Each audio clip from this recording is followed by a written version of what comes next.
right. I think I'm gonna bring this chair here. I don't know if that's gonna work better. How's that? Can everybody hear me? Yeah. Yes. Good. This is a new experience for me. So we'll see how this works. There's the camera so I can look at it. Our intent is to record this so that our interns and anyone else can view it later. So Andrew is here with me now, and he's the master of controls behind the scenes. And our intent is, so this is something that we've looked at wanting to do for some time, and that's creating some online content for our many college students that intern and volunteer with E&P throughout the school year. And our current circumstances has afforded us the opportunity to actually do what we've talked about for a while. So I'm sharing my screen with you. You should be able to see the PowerPoint. We're going to be talking about self-care as a resilient building strategy. And so you'll see in the next slide that the session objectives are to kind of, I wanted to define some terms that we're going to be looking at. We're going to look at resilience, self-care, compassion fatigue, secondary trauma stress, vicarious trauma, and burnout. We're going to kind of get a sense for what that is. I've kind of packaged this in 2 sessions. This one's kind of providing a framework for understanding the importance of self-care as it pertains to a strategy for building resilience. And then, so we'll define terms, then we'll look at the importance of practicing self-care, you know, just kind of really diving into why is it important. And I think that most of the time, the college students we work with are in a pathway of a helping profession of some sort. And so we really feel that that's important. And then finally, I want to kind of identify 4 ways in which we can practice self-care and build individual resilience. So moving forward, resilience. Resilience is a set of coping skills that are built by experience. And the key there is over time. It's not just something that I get it. It's like going to the store shopping and I get it and I have it. It's built over time. The other important piece is that it's built over time through interactive relationships. It's not something we do in isolation. Resilience is something we do in community, in relationship. And then that idea is that the resilience enables us to adapt to negative events and still have positive outcomes. I have a short video. We're going to see how this works. But here you go. There's an illustration. It's called the Landfill Harmonic. And for me, this is what the essence of resilience is.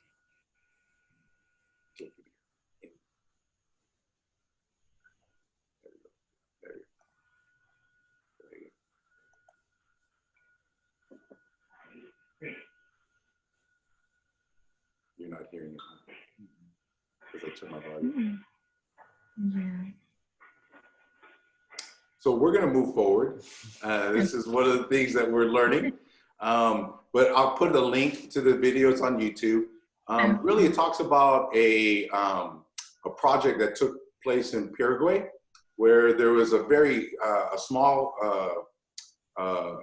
community that actually was built on a landfill, and one of the poorest communities in Paraguay. And what they did was they would take all of the refuge and as a means of living, they would gather material and then resell it as recyclables. And one music teacher and an environmental designer began to look at how he could bring those 2 things together. And they actually made orchestra equipment out of garbage, a cello made out of an oil can, a drum. And the documentary was filmed in 2016. It's an amazing story. But one of the captions in the video said, "They send us their garbage, we send back music." So there's this essence of resilience, right? Is that when we adapt in a way that has positive outcomes. And so moving forward, I want to kind of share this idea. What's self-care? When we think about self-care, self-care is the attitude that results in activities and practices that are intentionally done on a regular basis to reduce stress, maintain a sense of efficacy, and enhance well-being. Now, what's important to understand is that it starts with an attitude that results out of that attitude into actions and practices that are regular, and their purpose is to reduce, maintain, and enhance, right? Reduce stress, maintain efficacy, and then to enhance our sense of well-being.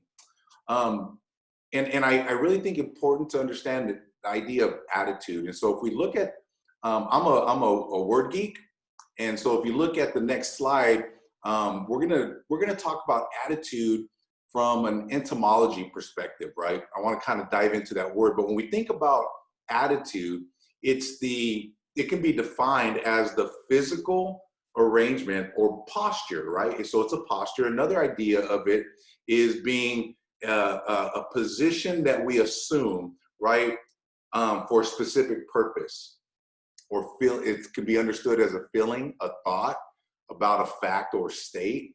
And so when we think about the attitude, it's really about our mental posturing. It's our mental framework, because out of our mental framework and our posture flows our actions. So before we could ever really land on the actions of self-care, we have to really think about our attitude. And we have to first have a mental shift in our attitude about self-care if we want to see a regular posture or practice of self-care. So I wanted to kind of dive into that piece a little bit. And then going on, when we think about compassion fatigue, this is probably one of the most common expressions of this thing we call burnout, right? So burnout is kind of the larger idea, and within it is this idea of compassion fatigue. It's a state of tension and a preoccupation with traumatized individuals by re-experiencing traumatic events. So compassion fatigue is a result of being immersed or exposed to people who have experienced trauma. And as a result, we become preoccupied with it. And there's this state of tension that exists within us that causes us to move towards avoidance or numbing. And it's often stimulating within us this arousal state. So over a period of time, constantly exercising our compassion, there becomes this fatigue, and we become preoccupied with this sense of trying to manage, right, our own experiencing of this trauma. So there's compassion fatigue that, and a lot of these terms are kind of interconnected. And so when we move on to the next term, we think about burnout. Burnout is really the larger reality for us as humans, right? Because it's not really specific to helping professionals or in context to working with folks in highly impacted trauma condition. This is just this idea of a condition of emotional exhaustion. As a result of that, there's this depersonalization or a disassociation with whatever it is that is the source of that emotional exhaustion. And then there's this reduced, as a result, this sense of less self-efficacy, that there's a loss of ability. Whatever it is that you're doing, whether you're a laborer working, that fatigue affects your ability to do that action well, right? And it develops as a result of general occupational stress, so across the board. And so burnout in helping professions is probably one of the highest reported negative experiences in helping professionals, right? Constantly burned out. And then we move on from burnout and we look at the physical effects of it. It's fatigue, insomnia. It affects our immune system, so we're more susceptible to health issues, sense of headaches, gastrointestinal disturbances, intestine. So there's a lot of that stress impacts our body and has a negative effect on our body. So those are some of the physical effects that are most common associated with burnout. And as we move forward and looking at secondary trauma, this is more specific in terms of working professionals who are closely connected or working with populations who have been impacted by trauma. So we think about this as a physical and emotional stress response to working with highly traumatized populations. And the symptoms often mimic post-traumatic stress disorders. And some of the risk factors are exposure. And here's one that I find interesting. One of the risk factors is also one of the things that make helping professionals really effective, and that's empathy, right? Our ability to be empathic, to have a sense of empathy for others is both our strength as a helping professional and also a risk factor. If we didn't have empathy for others, it'd be a protective factor against secondary trauma, right? And so really important to kind of, this speaks into why self-care is so important. Some of the other symptoms is this sense of hypervigilance, right? A constant focus on worry about what could happen, right? A sense of hopelessness, dread, an inability to embrace complexity, becoming really rigid in the way we think, the inability to listen, avoidance. And this is where we see in working with people is that we become, I think this has been kind of referred to as like jaded, right? And it's just because this secondary stress, we're trying to manage that with a lack of awareness that that's what we're going through. And because we have maybe not practiced as a regular piece, self-care. And so then going on from here, we're looking at, this is even more like diving down more specific, and that's vicarious trauma. And vicarious trauma is a deep impact. It actually affects the belief system of helping professionals, right? It changes our worldview. So it's this idea of a change in the inner experience. How we experience the world is changed through vicarious trauma. And it's especially as it relates to being exposed, having that empathetic engagement. When we, through empathy, engage and embrace other humans who have experienced trauma, and we make ourselves available, we take on a lot of that, especially when we start to hear their stories. It's that relating through story that really starts to impact us, and we actually begin to have a sense of experience of trauma just by the virtue of the stories of others, right? And so in this, it's really important that we steward their stories well, right?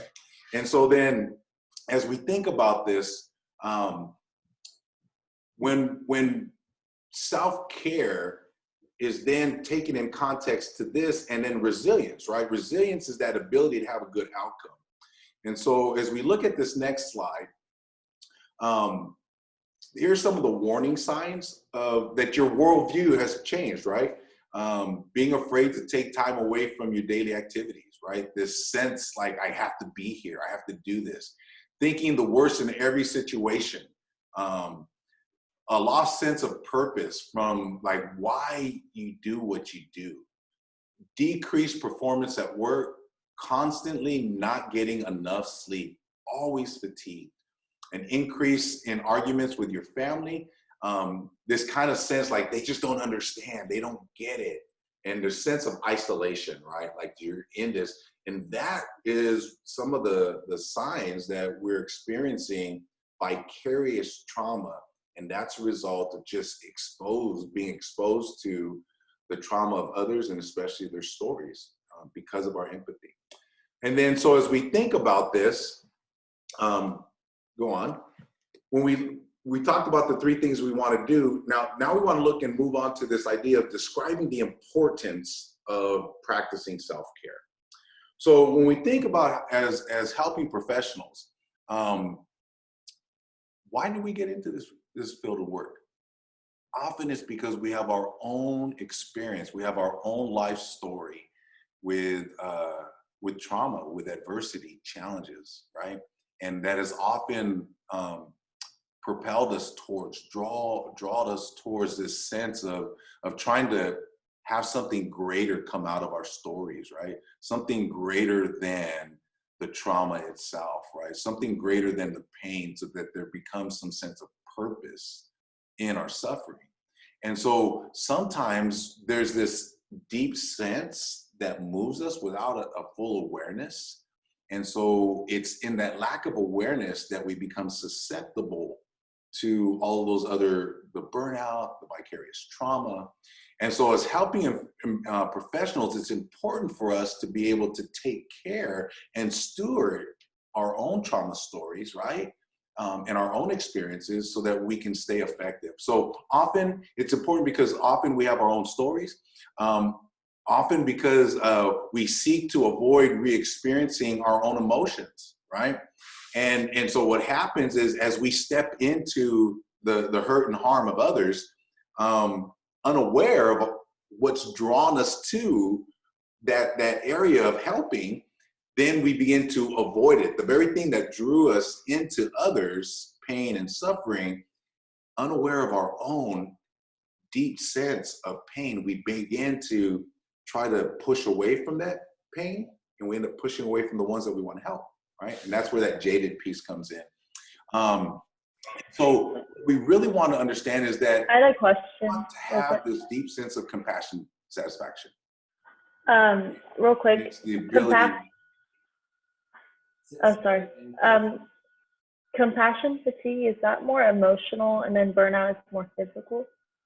It's compassion fatigue, more emotional, and burnout is physical.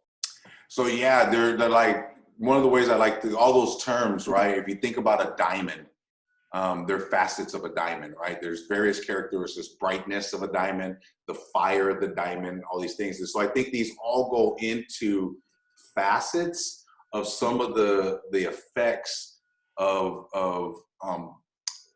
mental, emotional, spiritual effects of being and being involved with other people as a helping professional, right?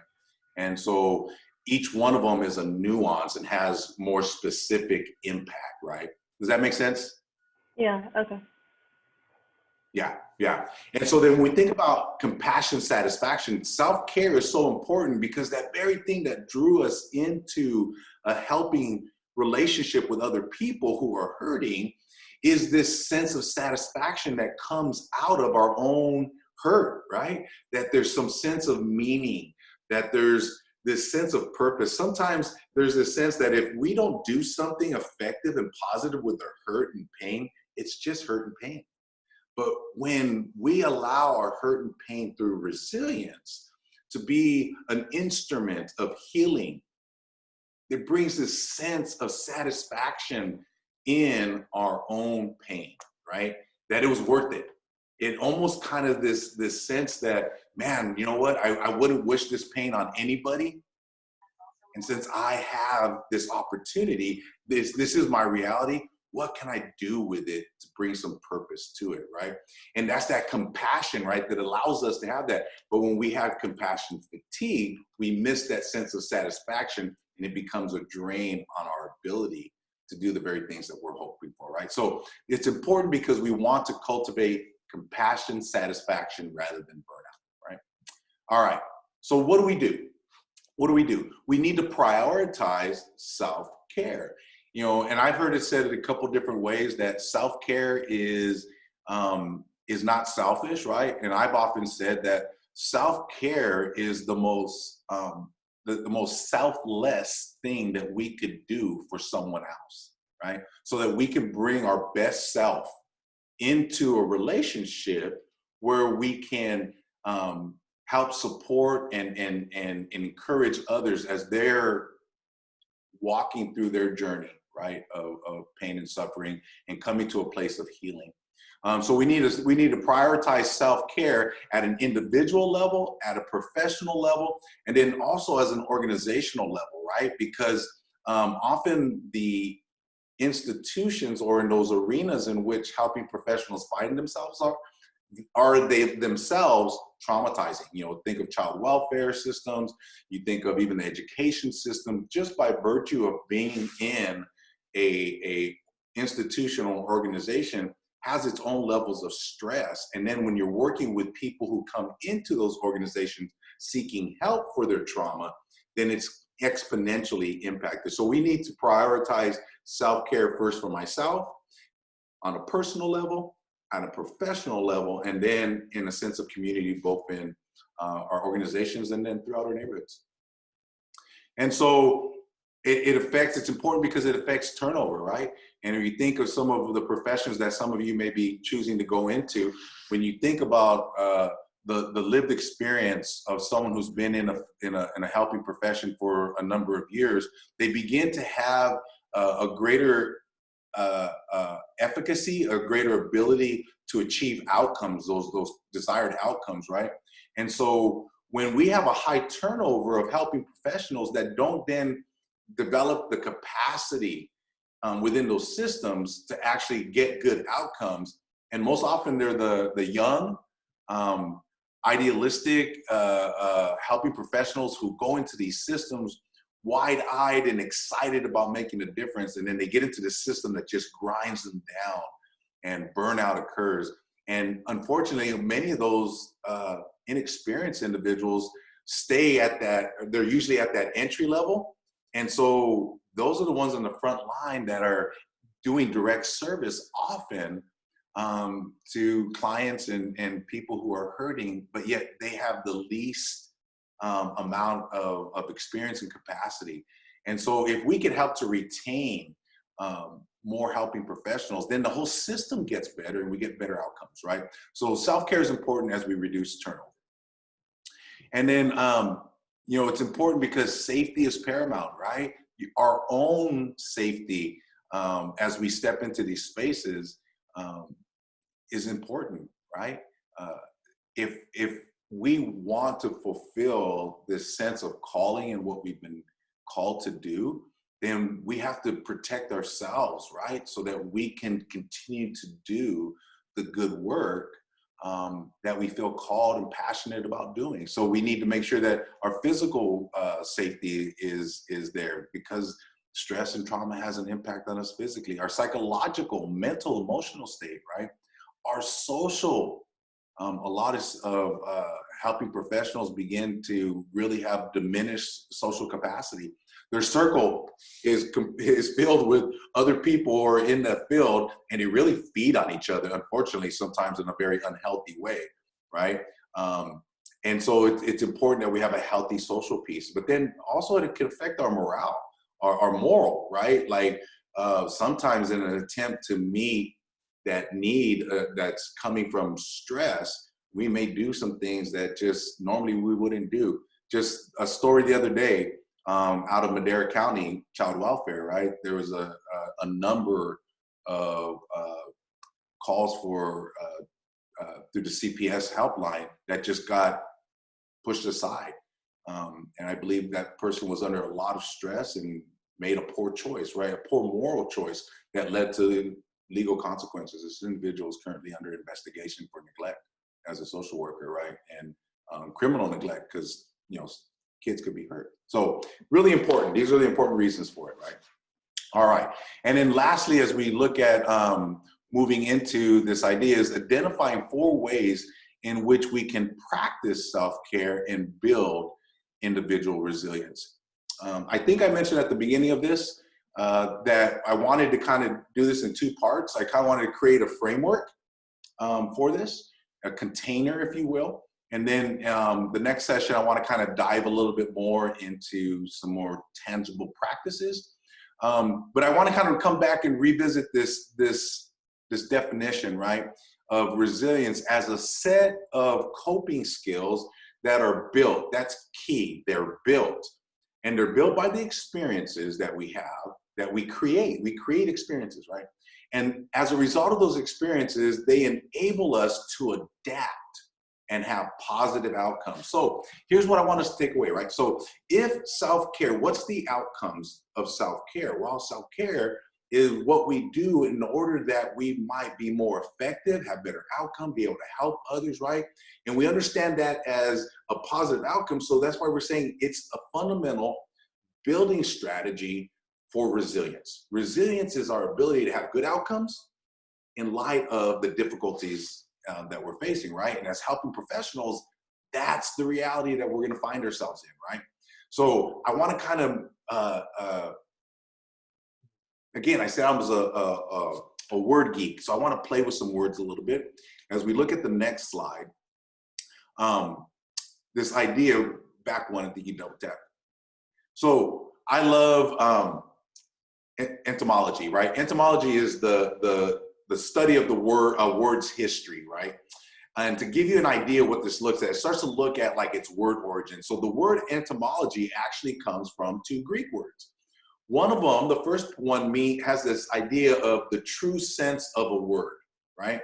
And then another part of the other part that comes by and combines is this idea of teaching, studying, doctrine, right? So two Greek components go into this word entomology. And from drawing from that, we have this idea that entomology is the study of the true sense of the word, right? And the reason I say that is because sometimes we think we have a perception or an understanding of a word, but when we start to really look at the essence or the true sense of the word, we can have some greater insight, right? So what is strategy? That's the next thing I want to look at is, so when we think about strategy, because if we're saying self-care is a strategy for building individual resilience, right? Then what is strategy? And I found this interesting, that strategy comes also from the Greek. Many of our words come from the original Greek language, but this one comes from two compounds or two parts. One has this idea literally of an army. It pictures this expanding, moving army, right? That which encompasses or covers, but then it brings in this idea of a leader or one who draws out and moves. So all of a sudden you get this sense that this strategy, right, is a leader who's moving an army to accomplish a goal, victory, right? So when we think about the true sense of strategy is that which is drawn to achieve a desired outcome, right? A blueprint is something that's drawn to build, say, a building, right? The outcome's the building. So what's the blueprint for resilience? And that's what we're going to look at in these 4 strategies, right? So a blueprint, now what I want us to really understand in this section is that a blueprint is the plan for doing the work, but we must not confuse it with the action of doing the work, right? So because of that, in these 4 strategies, these 4 ways that we can build resilience, I want us to think attitude and aptitude, right? We first have to develop a plan for building the attitude. And we go back to what I said about attitude earlier. It's our posture, right? It's our mental state. It's how we think about self-care. And aptitude is really about skills, our ability to do these things. So we're going to be looking at celebration, affirmation, regulation, and education. Okay. And so as we move into celebration, and in each one of these, I have these little pictures from one of my favorite movies, Inside Out, right? And so if you don't recognize who's right there in the center of the screen, that's joy, right? And that's what celebration is. And when you look at the word origins of celebration, it's this idea of honoring of a day or a season by appropriate festivities that is the performance of ceremonial activities. It's those things that we do ritualistically, right? But here's the amazing thing. It's not the big celebrations, right? I don't know about you guys, but during this time of sheltering in place, I've been very strategic on trying to shift my mental thinking, right? The attitude about celebrating. So what I've done every morning for the last week is I've taken those 4 strategies, celebration, and I reflected on the day before. What do I have to celebrate? And you know what? One of the things that I celebrated recently was the birth of my 7th grandchild, right? There's a huge celebration. But the day before that, you know what I celebrated? I got to spend time in the garden pulling weeds. And so it's this spectrum of those things, and it's really about reflecting back, because before we can actually start to develop the practice, because there's a difference between reflective looking back on things that I have to celebrate and actually celebrating in the moment. And that's where the power for resilience comes, is not in a retrospective looking back and say, oh, this was something I could, I'm celebrating today. It's getting to a place where we're doing this from not an attitude, but an aptitude, the skill that when we see somebody, we're celebrating the person that's in front of us, right? We're celebrating the fact that today is a sunny day, and we look outside and we look at the sun, we take it in, and we, in that moment, celebrate and honor the warmth of the sun on our body, and that builds our capacity for resilience, right? And so think about this. This is a challenge, is to think about reflectively, because that's how we shift our mental state first before we start to do the actions, right? So I'm gonna challenge you the rest of this week. If you don't journal, just try to be mindful in the morning. Hey, what happened yesterday? What are some things, the little things, the micro things that I can celebrate? And then our next session, we'll kind of drill down into that a little bit. And then affirmations. I think you found a way to turn the volume on, because I have a video. So real quick, before we do the video, so affirmation is this declaration that something is true, and it comes from another word in the Latin that actually has this confirmation. It's a legal term. It's to make firm, right? So you think about it in a legal context, it's the lawyer making firm, acknowledging a person's testimony that this is factual. It's those things that we say to ourselves and others about some positive fact about the person or ourselves. And if you see this picture, this is a group of kids affirming that Riley, not that she won the game, if you're familiar with the movie, but that they loved her and she is more important than the game, right? And so here's another example of affirmation. One more. You gotta click it again. There you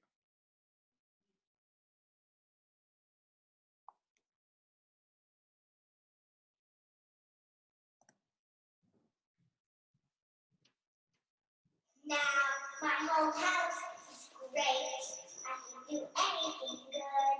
I like my school. I like anything. I like my dad. I like my cousins. I like my aunts. I like my elephants. I like my mom. I like my sisters. I like my dad. I like her. I like my hair. I like my haircuts. I like my donuts. I like my stuff. I like my rooms. I like my whole house. My whole house is great. I can do anything good. Yeah. I can do anything good. Better than anyone. Do you think she was ready to take on the world? She was affirming, making firm in her mind, her reality, that she can do anything, right? So affirmation is huge, right? Moving on to regulation. Regulation is an act of regulating a state of being, reducing to the order or rule of management, right? This is this idea that it's self-control, right? Self-governed. And from the movie, if you remember all those emotions in Riley's head, they were fighting to control the control panel, right? To be in control.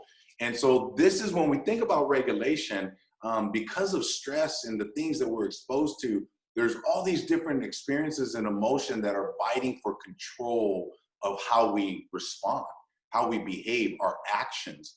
And so it's so important that we practice this idea of intentional things that we do to regulate ourselves. So like for me, this past week, it's really been getting outside and getting physically moving around as a way of dealing with some of the stress that comes from what I do up here so much, right? Constantly thinking, trying to be vigilant about planning in relation to our current situation with COVID-19, all of those things, right? And so sometimes I just got to get out of my head. And so some of the things that I've been doing is gardening. My wife and I have gone for a walk. Those are intentional things that we do in order to regulate ourselves. And so when I've been thinking about that each morning, reflecting on the day before, what I'm finding is there's a discrepancy between what I'm doing and when I do it intentionally, right? So there's kind of a proactive regulation, right? Those things that I'm doing to build my capacity to stay regulated. And then there's a working in that moment, right? That so it's more an activation of regulating. I'm intentionally in a stressful moment, and there's something I do in that moment. Go outside and go for a walk, right? But what are some of those things that I do proactively that helps to build my capacity, right? To be able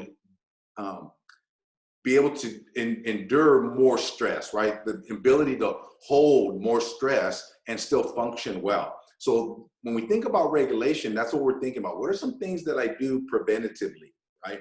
And that's, relationships, all these other things that I do proactively to build my capacity. And then what am I doing in the moment?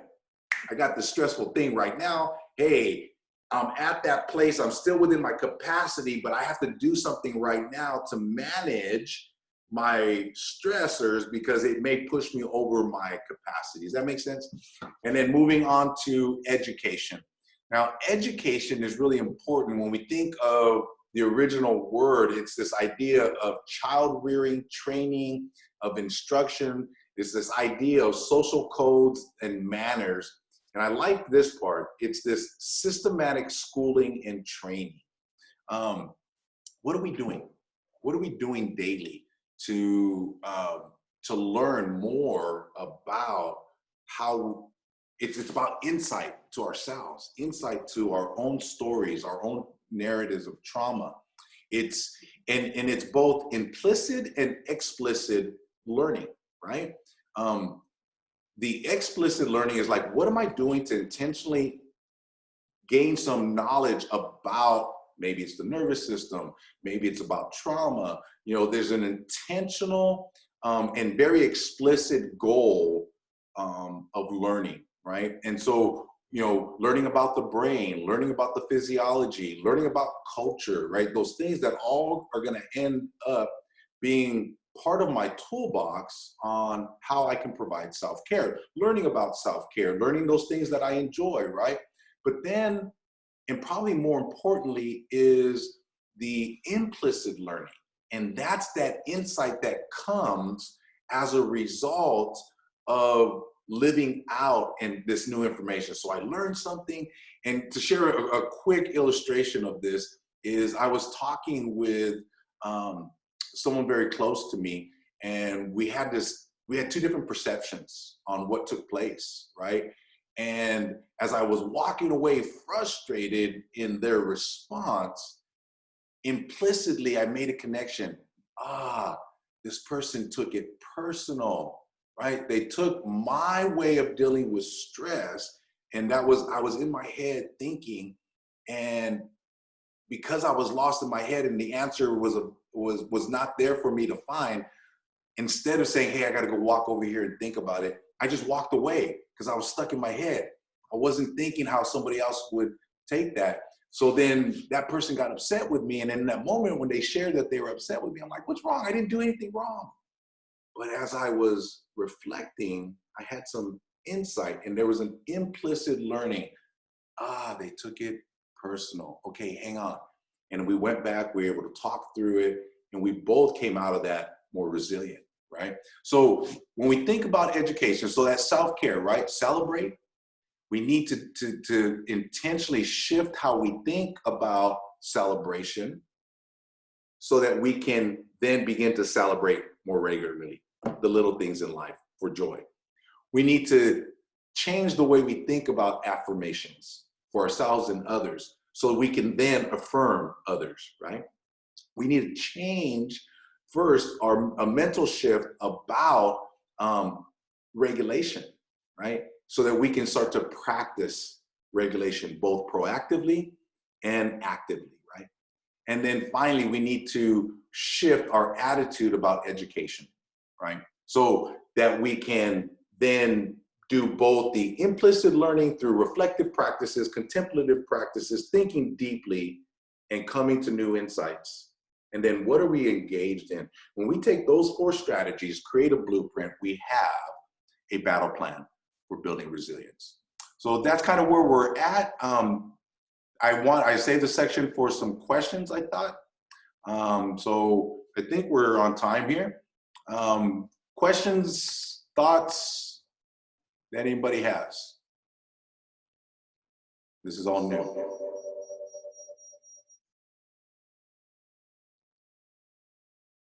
So maybe we can relay that through Andrew for this go around. Any questions? Anybody have any questions? Or even feedback, thoughts? There it is. Okay. I'm sorry I missed the beginning. Is there a way we could get this beginning? Yep, it's being recorded right now. Okay, so we just get a link or something, we can relook at it. Yep, Thank you. got it. It was interesting. It's pretty neat seeing everybody. How y'all doing? Good. Everybody's, Good. everybody's smiling this morning. That's good. Yeah. Yeah, Isaiah gave me a little scare last Monday. We decided to go out and try to do some social work. I was just thinking that this would probably be a good, all right, I'll come a little bit closer. One more time. Oh, yeah, I was saying Isaiah gave me a little scare last Monday. We decided to go up to the store and clean the baskets. With some sanitation thing, and he got sick. And Oh, no. we had to go. Yeah, we had to go to a community hospital, but he was okay, thank God. Yes, glad to hear that.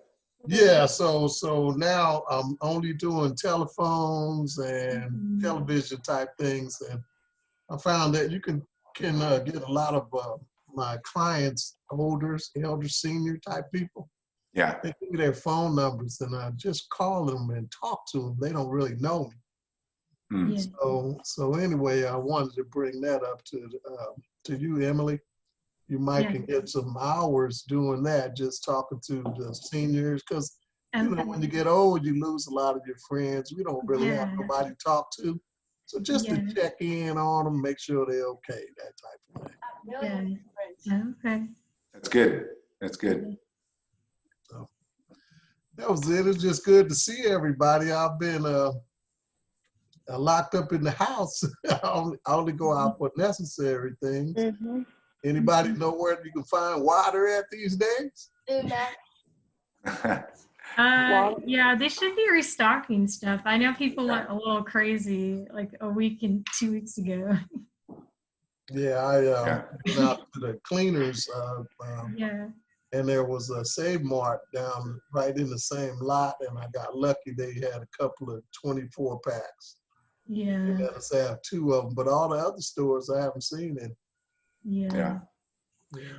So I just want to kind of encourage you guys, right? So that's why this self-care during this sheltering in place is really important, right? So in your context of, while you're sheltering in place in home, right? Try to find those things that you can celebrate, right? great idea. Celebrating the ability to have a conversation with somebody, right? That we have phones, that though we're physically bound to a location, that doesn't prevent us from social connection still, right? And so that's something to celebrate. And it's really about a shifting of the attitude of our mind that then allows us to begin to shift our practice, right? How we actually, the choices, the actions that we actually engage in, right? So I want you guys to think about daily in the small things, what you can celebrate. What are you looking to affirm in yourself? It's those attributes, those characteristics that are positive, present, and personal. You know, and I have the biggest challenge is finding those affirmations in myself, and because it's challenging to find those affirming things in myself, sometimes it's challenging to see it in others, right? So I really encourage you, the little things affirm that you're trying, right? That's an affirmation. I'm doing the best I can, you know, given our current circumstances. I'm frustrated, I can't find any water bottles, but you know what? I'm doing the best I can, right? And affirm that reality. I recognize these from the trauma-informed course. Right? Yes. So I thought that was good to apply it to ourselves, because I wasn't thinking about that to apply to myself. Celebration, affirmation, regulation, and education. So that was really good. Yeah. And it is. So that's why that is. So resilience is something we build in community, right? And it's something that we contribute to community. So if we want to celebrate, we want to create a community that's celebrating, we have to celebrate. Right? Right. And the most important things to celebrate is ourselves, right? Because we like to think that we will give to others what we don't give to ourselves. But I think the reality is, if we do, it's sometimes begrudgingly, right? It's like, you know, almost like this sense of I give and I don't get, right? So then if I'm giving myself these things first, I'm not neglected when I'm giving to others, and maybe they're not at that space where they can give it back to me, right? But if I'm giving myself opportunities for celebration, for affirmation, if I'm giving myself the opportunity to build my ability to regulate myself, right? If I'm educating myself, then I'm empowering, right? And so self-care is so important for all of us who care, right? We go into these because we care. And often the care that we've received early in our own lives may or may not have been all that we needed, right? And that's often the case. And that's why we go into caring professions. That's why we want to care for others, because there's this deep sense that in doing so, we're also caring for ourselves. And so the best thing that we can do for another person that we care about is to take care of ourselves. Right? So go ahead. When I think about that, like talking about like you want like wanting to care for others, but if you're not taking care of yourself, it's kind of like looking at I kind of thought of an analogy. It's like if your cup is empty or is barely filled and you're trying to give to someone else, you're going to empty yourself completely. You're not going to be able to do that long term. But if you're filled up, then you can offer more to someone else. Absolutely. And that's that idea, right, of you know, that we looked at in some of those definitions, right? Burnout, right? And it's that idea that you're out, right? You burned out. There was actually a quote I was going to put in the slide, and I forgot to, but it's if those who will burn bright need to learn not to burn out, right? We want to be that light, right? But we don't want to burn out. And so because of that, we have to take care of the light that's in us, right? That makes sense? Yeah. Good. I think Good. it's So important. Oh, sorry, one more thing. I was going to say, I think it's important that you have a community that feeds that into you as well. Like here we are trying to create a community of kids who deal with trauma, and we're trying to build resilience and a safe place for them. Right. But I think it's important too to have people in your life that will celebrate you and will affirm you. And Absolutely. yeah, so I think that's important as well. And that's what we were talking about, right? When I said that idea that we need to prioritize, Yeah. right? First as an individual, then within the context of our profession as a helping professional, but then within the structures, right? The communities that we're in, whether it's a professional community, a social community like church, or a larger context of community, neighborhood, right? Because we want to be a part of those different communities that are affirming, that are celebrating one another. Absolutely, absolutely. So my hope is that this is one, it serves multiple purposes for you guys to continue to get your hours, right? And something that's really tangible and useful today, but also as you pursue your careers.